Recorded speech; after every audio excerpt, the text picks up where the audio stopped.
नमस्कार, जय हिंद, जय भारत। भारतीय अवाम ताकत दल अपने भारतीय भाई बहनों अर्थात अपने देश भारत की जनता अर्थात अपनी भारतीय अवाम से भारतीयता आधारित आपसी श्रद्धा, भारतीयता आधारित आपसी स्नेह, भारतीयता आधारित आपसी प्रेम, भारतीयता आधारित आपसी अखलाक मोहब्बत, भारतीयता आधारित आपसी सहयोग, भारतीयता आधारित आपसी सम्मान, भारतीयता आधारित आपसी एकता, भारतीयता आधारित आपसी भाईचारा तथा भारतीयता आधारित आपसी सद्भाव को समझने व उसे आत्मसात करके वैसा ही आचरण एवं व्यवहार करने हेतु और इसके पूरे देश में प्रचार प्रसार करने हेतु और इसकी अहमियत और महत्व को प्रत्येक देशवासी को समझाकर उसे अपनाते हुए वैसा ही आचरण एवं व्यवहार करने हेतु और प्रत्येक देशवासी को अपना ही भारतीय भाई बहन मानकर समझकर अपनाकर उनके साथ वैसा ही उसी अनुसार आचरण एवं व्यवहार करने हेतु सतत सदैव और हमेशा अदब के साथ आदर के साथ अर्ज करता है विनती करता है। ये एपिसोड जो है 354B है और 354A में इस बात का जिक्र किया गया था कि वो आरक्षण और जनसंख्या विस्फोट जिसके चलते जो है सबका साथ, सबका विकास और सबका विश्वास की अवधारणा बिल्कुल वो निरर्थक दिखती है। तो वो एपिसोड कुछ लंबा हो गया था, तो इसमें जनसंख्या विस्फोट को कैसे काबू में किया जाएगा और जनसंख्या को कैसे कम करके उस असर तक लाया जाए जिसमें कि हमारी पूरी आवाम या आगे आने वाली पीढ़ी जो है सुख चैन और सौहार्द के साथ और पूरे सम्मान के साथ अपना जीवन निर्वहन कर सके। इसकी एक रूपरेखा, एक आउटलाइन, एक खाका, एक नमूना जो है वो पेश किया जाएगा। देखिए, इस संबंध में भारत की आबादी इसमें 135 करोड़ है, चीन की आबादी 150 करोड़, चीन का क्षेत्रफल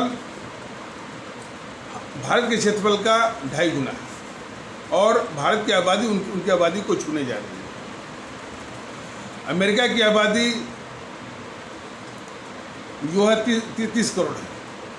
अमेरिका का क्षेत्रफल भारत के क्षेत्रफल का 3.5 गुना से भी ज़्यादा है। तो बताइए कि सुख जो है अमेरिका में रहेगा या अपने यहाँ रहेगा। और उससे भी बड़ी बात कि यदि इसी दर से आबादी विस्फोट होता रहा तो रोजगार और रोटी तो बहुत दूर की चीज़ है, हवाई नहीं मिलेगी, ज़मीन नहीं मिलेगा, पानी नहीं मिलेगा। तो इतनी बड़ी समस्या को हम लोग यह देश बुलावा दे रहा है, दावत दे रहा है, आमंत्रण दे रहा है। तो उसका बहुत गंभीरता से, निष्पक्षता से, ईमानदारी से और देशभक्ति के जज्बे से इसका समाधान करना होगा। और जो भी समाधान ढूंढा जाए उसको 100% उसको अमल में लाना होगा। तो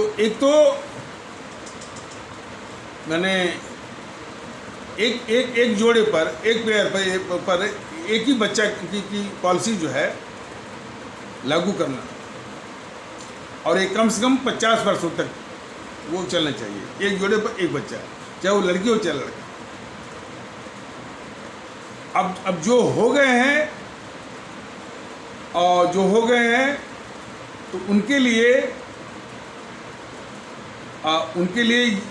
देखिए, और ये जो कुछ भी पॉलिसी बनाने को है तो एक बार पूरे देश के लोगों से मशविरा करना बहुत ज़रूरी है कि भाई ये समस्या बहुत गंभीर है, सबका सहयोग बहुत ज़रूरी है।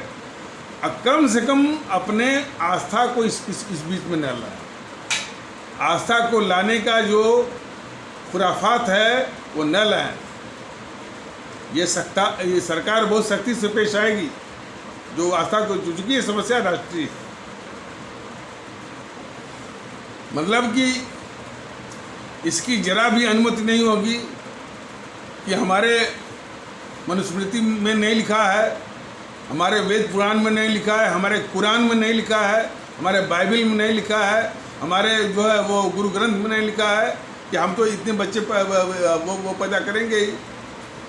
इसकी इजाज़त हरगिज़ नहीं है, क्योंकि समस्या राष्ट्रीय। तो एक जोड़े पर, एक युग पर एक बच्चा, और वो भी लगभग कम से कम 50%।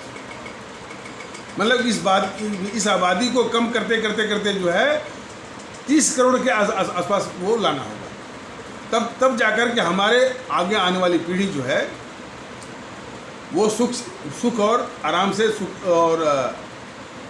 सुखी जीवन व्यतीत कर पाएगी। जो कि हम लोग तो भुगत ही रहे हैं, लेकिन आगे आने वाली हमारी संतानें जो है मैंने इससे वो निजात पा जाएं, ये बहुत ज़रूरी है। तो एक युग पर एक तो अब जो नीति बनाई जाएगी, जो इसका पालन नहीं करेगा उसके लिए वो दंड की व्यवस्था है, और जो इसका पालन करेगा उसके लिए प्रोत्साहन, वो इंसेंटिव की भी व्यवस्था जरूर होगी। और जो हमारे गरीब तबके के लोग हैं, गरीब भारतीय भाई बहन हैं, उनसे भी ये विनती है, इसलिए कि ये देखा गया है और इसमें कोई असत्य बात नहीं है कि आबादी विस्फोट बढ़ाने में उनका योगदान वो सबसे ज़्यादा रहता है। वो गरीब भी हैं, एक भी बच्चा पालने की क्षमता नहीं है, लेकिन 4-5 बच्चे जो है उनके दिखते हैं, और बहुत कम ही उम्र में, उनकी उम्र 25 साल 30 साल की होगी, 4 बच्चे 5 बच्चे, और गरीब भी रहेंगे। ये समस्या है। तो गरीबों के नाम पर जो योजनाएं हैं, जो योजना भारतीय जनता दल लागू करेगा कि उनको, यदि वो गरीब हैं तो बीपीएल के हैं तो जो बीपीएल की सुविधा है, शिक्षा में भी, स्वास्थ्य में भी, जैसा कि किसी एपिसोड में बताया गया है, तो ऐसे गरीब भारतीय भाई बहनों के मस्तिष्क पर एक मनोवैज्ञानिक दबाव हेतु, या प्रेरणा कह लीजिए, ये मनोवैज्ञानिक प्रेरणा हेतु जो है ये व्यवस्था होगी कि उनके एक ही बच्चे को ये सुविधा मिलेगी, शिक्षा में भी, स्वास्थ्य में भी। बाकी यदि उन्होंने अधिक बच्चे पैदा करने की भूल की है तो उसका खामियाजा उनको ही उठाना पड़ेगा। और इसी प्रकार और भी मैंने सारी चीज़ें एक तो नमूना के रूप में ये सब बताया जा रहा है। तो खास करके उनको भी ये उनको सोचने पर जो है पर काफ़ी प्रेरणा और दबाव रहेगा कि जनसंख्या जो विस्फोट को रोकने में भी वो सहयोग करें, योगदान दें। इसलिए कि जो बड़ा परिवार है, जबकि आपकी क्षमता एक बच्चे के भी पालने की बड़ी मुश्किल से है, तो वो जो इससे अधिक बच्चे को पैदा करना, आपकी समस्या तो माने देश की समस्या तो खैर बाद में होगी, आपकी समस्या उसके पहले। तो कम से कम अपनी सोचिए।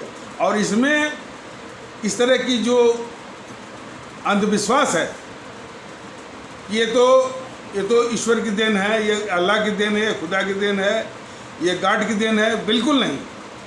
ये मनुष्य को ही करना है, मनुष्य को ही भोगना है, और मनुष्य और उस भोग से मुक्ति का